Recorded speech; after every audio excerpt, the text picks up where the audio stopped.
Off the back of a huge episode like Goku vs Tamagami 3, you'd be forgiven for expecting a cooling off period on the animation front, and frankly, I kind of expected that too. Instead, we were greeted by multiple action scenes, some cool character acting, and even the debut of new animation directors for the series. If you cast your minds back to episode 1, you may remember me talking about an animator by the name of Shun Sawai. He handled Vegeta's sacrifice in the recap section and a small scene in the opening, but what made him just so interesting were his ties to the Dragon Ball fandom. For many years, he's held a Twitter account dedicated to Dragon Ball, entirely independent of his main account, and it's that dedication that landed him on Daima thanks to an invitation from Chikashi Kubota, and now here he is serving as an animation director for the first half of this episode. He's had a surprisingly quick rise to success since his debut in 2016, having just served as sub-character designer and regular contributor to Oshinoko, which I probably don't need to tell you is one of the most beloved shows around right now. Hopping into the driving seat on a Dragon Ball anime, I guess must feel like a dream come true, and I was really impressed by his work here, which shouldn't be a surprise given this dude understands Toriyama's art from top to bottom. With Yuya Takahashi sitting as the chief animation director on this episode, this first half is really polished from start to finish. There is not a single drawing out of place here whatsoever. It all meshed together so well that it was genuinely difficult at times to work out who drew what, especially when you throw Nakatsuru into the mix. The three fucking wise men of Dragon Ball, what an insane combination.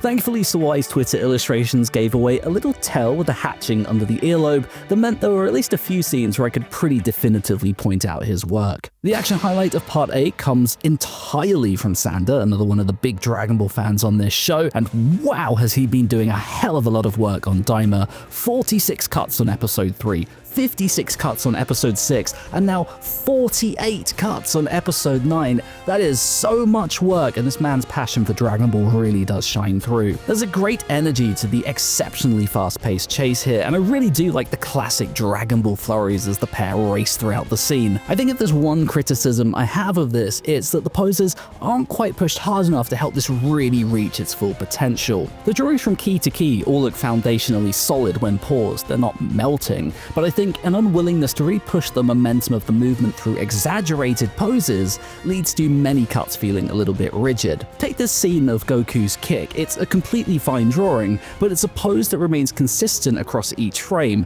and all of those frames are spaced out pretty evenly. It leads to an impact that is kind of lacking in real oomph. If we compare a similar scene from Kozue just a few episodes ago, we can see there's anticipation, and the actual pose upon impact really pushes the gesture to the max. I'm sure you can see the difference side by side. I think if Sander can up his game here, he'll be a real force to be reckoned with, because I mean, look at the end of this sequence. The effects work are insane, and some of these gestures are really great, though I do kind of wonder if maybe that's partly a Sawai correction, as the shading kind of looks a little bit like his Twitter illustrations with the way that jaw is shaded. Either way, the end of this first half wraps up with a bunch more fantastic corrections from the upper echelon. The sheer number of fun faces as Goku desperately tries to stay awake are great, and hey, we even got a pose reference to the very first chapter of the manga. Hooray for nostalgia.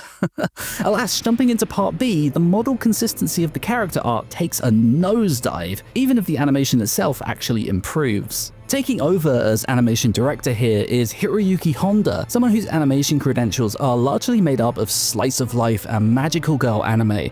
And while he of course has talent, his ability to draw Dragon Ball seems to be questionable. And when combined with idiosyncratic talents for major set pieces, well, you have a half that kind of bounces all over the place stylistically. As a result, there are a bunch of assistant animation directors on board here to clean up the art in this half. And that includes the return of the much-maligned Tadayoshi Yamamuro. Appearing for the first time since his brief appearance on episode 1, this man has not changed at all since Super. The big old noses are back in the Degasu scene, and with his focus mainly on the Vegeta fight, you can see a plethora of shots that are just so distinctly him, including many that kinda just look like the adult DBS heads stuck on the Daima children bodies.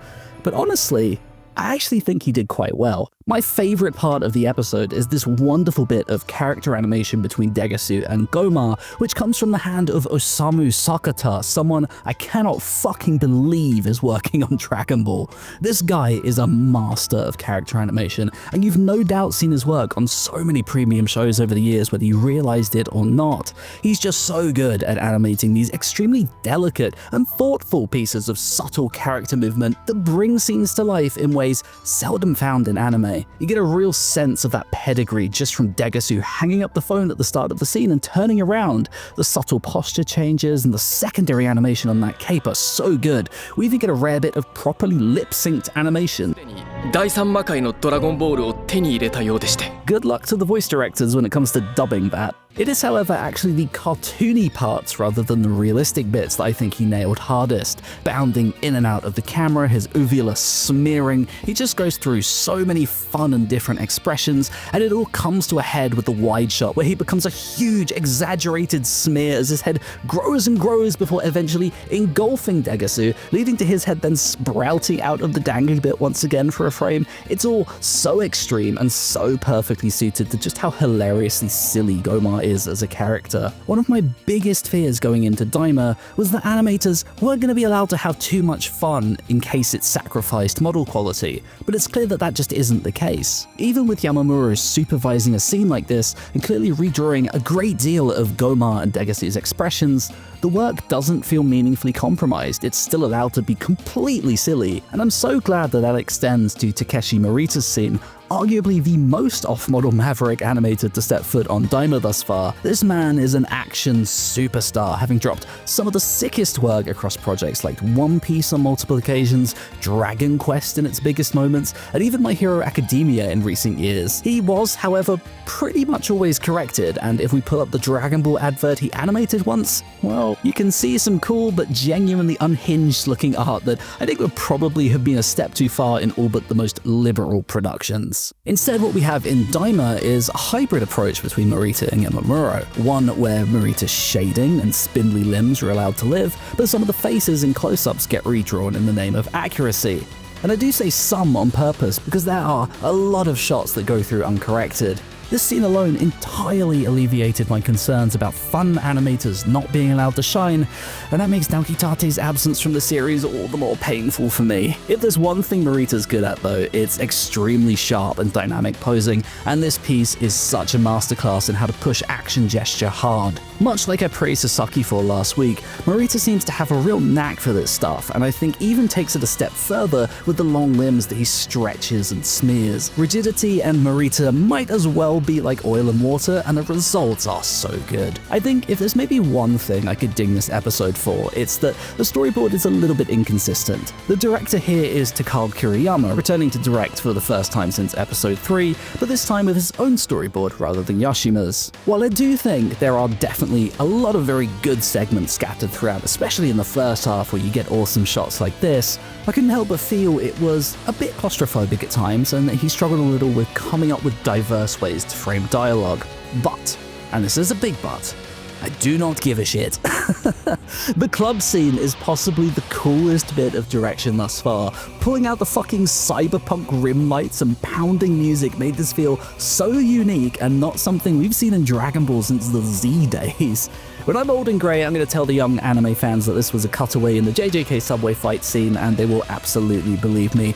Join me in doing this. Jokes aside, what an unexpectedly fun episode this was. I honestly thought this was going to be mostly nothing, but it really surprised me. And Daima keeps doing that, so I should probably stop doubting it, but it just kind of feels like we jumped up a gear in production, and so I thought maybe there would be at least some downtime. That wasn't the case, and so now I have no idea what to expect for next week, but I'm sure whatever it is will be very damn good. Thank you so much for watching though. Drop me a like if you enjoyed this, let me know in the comments section what your favorite was, whether you agree or disagree with me, subscribe if you're new, and I will see you next time.